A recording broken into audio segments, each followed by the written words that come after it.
So the book that I would like to review today and talk to you about is one of my favorites, Midnight in Chernobyl. That's what it's called. Now, to understand this book, you will really need to understand what goes into a very distinct style of writing, where you don't beat around the bush. You get to the point straight away. Right from page one of this particular book, you see the action right there, and happening right from the word go. That is, Adam doesn't waste any time whatsoever in really figuring out what happened in Chernobyl. He's done tons of research, he's done a lot of interactions with the right people, and he's put this together. And the information that you see here, a lot of it you will not come across any other source, including the documentary that came out there recently. Why I like this book, and it's one of my favorite books and the best ones that I have read this year, is a very simple fact, which basically is a lot of people do research, a lot of people come up with interesting facts, but it takes a really good writer to really stitch the story together.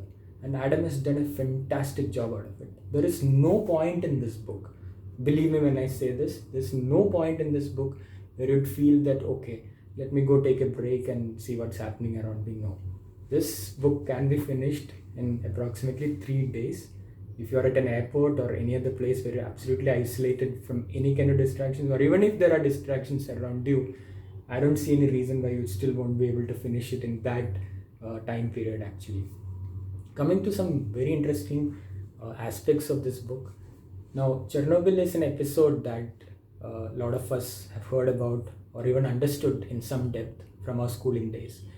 But what we have not really understood is the humanitarian aspect of this, which the documentary also went in some depth.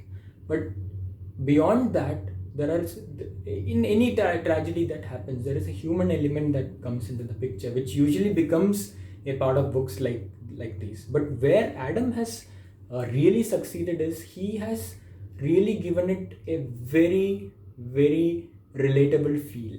So at no point do you feel that this whole drama, or rather this whole episode, is happening in some other part of the world which which I don't relate to or connect with, for that matter. When you're reading this book, you are in Chernobyl, and all the events that are happening are really happening around you. And believe me when I say that again, that the narrative is so gripping that you really don't have to put in any effort to imagine anything that is happening out there, any interaction, conversations. And he's not used any technical jargon or has complicated any part of this book so that he loses his readers at any point in time. So this is a must read for various reasons. Number one reason is, this is the way you write a book, right? So there might be at least 3 or 4 other books that I've read on Chernobyl. They're also fantastic books, but this book is in a league into itself. I don't want to compare Midnight in Chernobyl with anything else, because if you have not read a book before, or if you're not too much into reading, take this book today. Take this book and just go through at least a few pages. And believe me, you are not going to, step back till you finish this book, because this is a story that was waiting to be told, and Adam has done a fantastic job telling it. So it only deserves, or rather it is definitely a must, that people like us who may be interested in historical events or not, but it still warrants, or rather it's still it's still important that we read this particular book and understand how the various events unfolded and how history was made.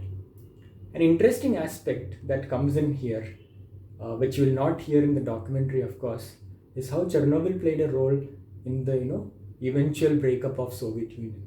It's a huge geopolitical event, or a tectonic event of the last century, and that is captured here in extremely fine detail. He's listed out every single event that could go into that breakup, that eventually went to become, eventually went on to break up the Soviet Union. What are the reasons for that? You have Afghanistan, and then you have Chernobyl. You can read the Afghanistan bit separately, but the Chernobyl bit is captured here. So my only recommendation to you folks is, read this. Even if you're not into reading, this is a book that will get you hooked for sure. So I hope you'd read this. take this book from mybookworks.com, order it today itself. We'll have this delivered. We'll make sure that you become a fan of not just Adam, but that whole genre of history and historical episodes and the books connected with that.